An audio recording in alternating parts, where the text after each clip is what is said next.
Alors, on la refait.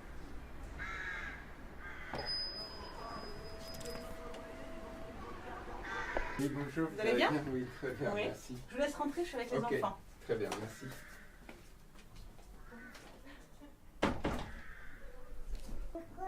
C'est Colin qui mange le fromage? Ouais. Elle t'a expliqué que tu allais jouer dehors? Je pense. Hop. Qu'est-ce qu'elle fait? Tu veux plus? Est-ce que tu sandales, toi? T'avais quoi, des baskets? Il n'avait pas mangé. C'est vrai. Il n'a rien mangé. Pas de sommeil, Taël, hein? Dès que Béatal arrive, elle est rattrapée. Les lois, depuis 2000, demandent à ce qu'on ait un médecin référent de structure. Donc on a fait le choix de M. Serban, qui est pédiatre, qui connaît déjà bien les crèches parentales.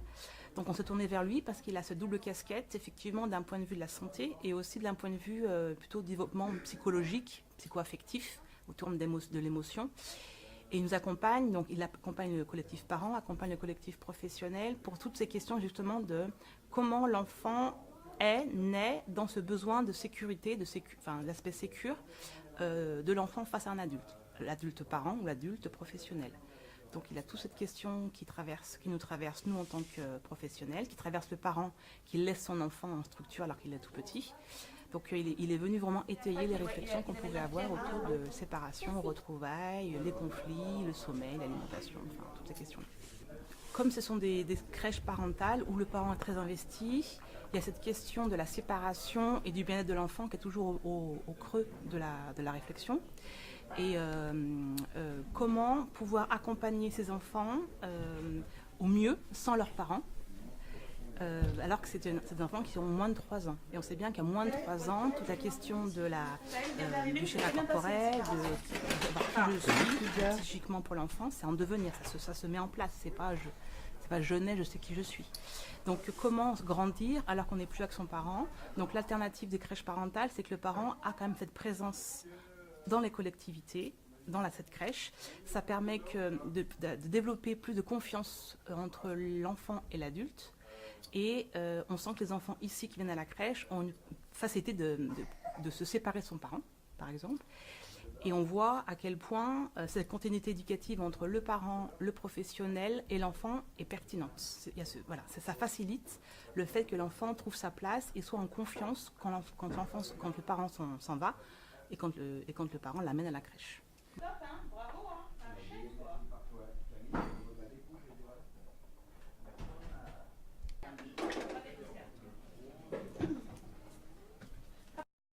T'en es où, toi? Regarde, hop, les animaux, je vais fermer la porte. Cache. Tu te caches. Hein? Tu veux pas qu'il te regarde? Oh mon. Qu'est-ce qui se passe, Loïs? Qu'est-ce que tu voulais prendre dans le tiroir? La couche? Non? C'est ça que tu voulais? Prendre la couche? Ah bah regarde, on parle de Béatal, elle arrive Béatal.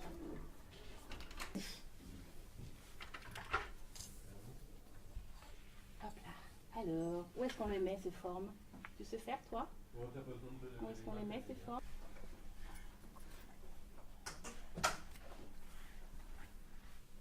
Papa, ça te gêne celle-ci?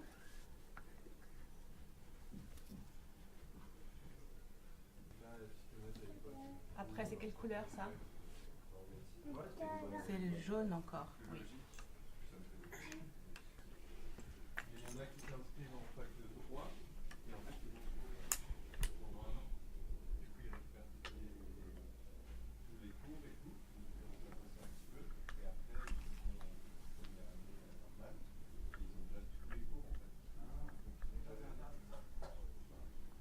Presque la même couleur, c'est ça que tu dis? Presque pareil, pas pareil.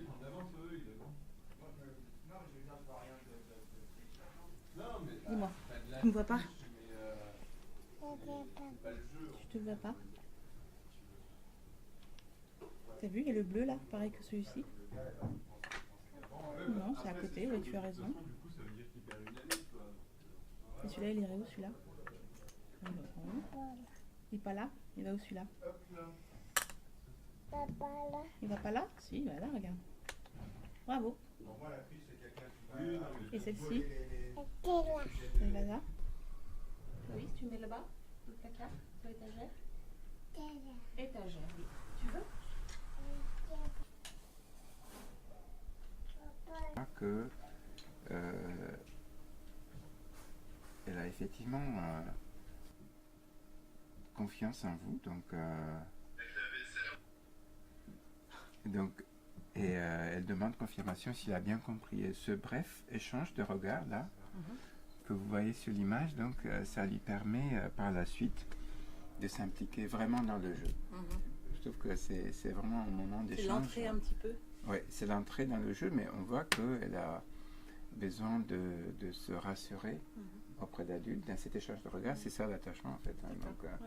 Cet échange de regards ça lui permet vraiment de s'impliquer dans le jeu comme on le voit par la suite.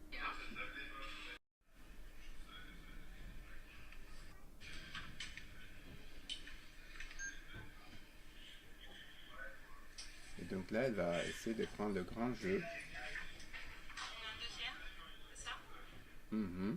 Donc c'est elle qui a pris l'initiative et vous la suivez dans son initiative. Ça, c'est très bien.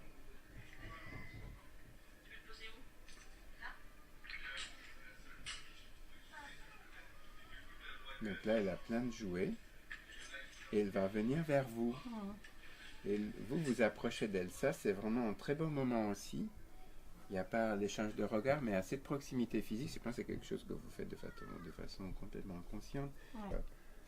Voilà, elle continue à jouer très détendue, mais elle a besoin de cette proximité physique, elle a besoin de se rassurer, de se sentir accompagnée par vous pour être dans le jeu, dans l'exploration.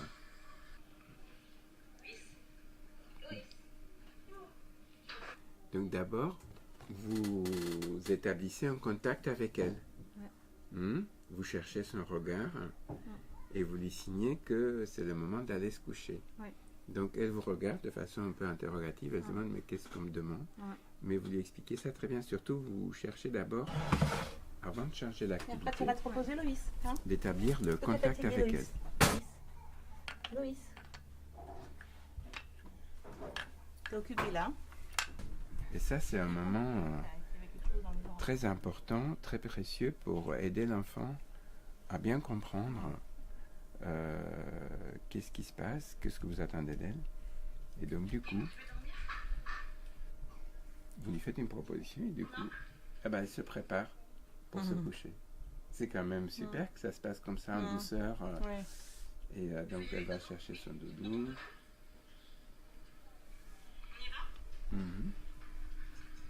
Donc ce contact, c'est à tout moment, vous voyez, même dans une activité comme ça, quotidienne, anodine, il est très très important.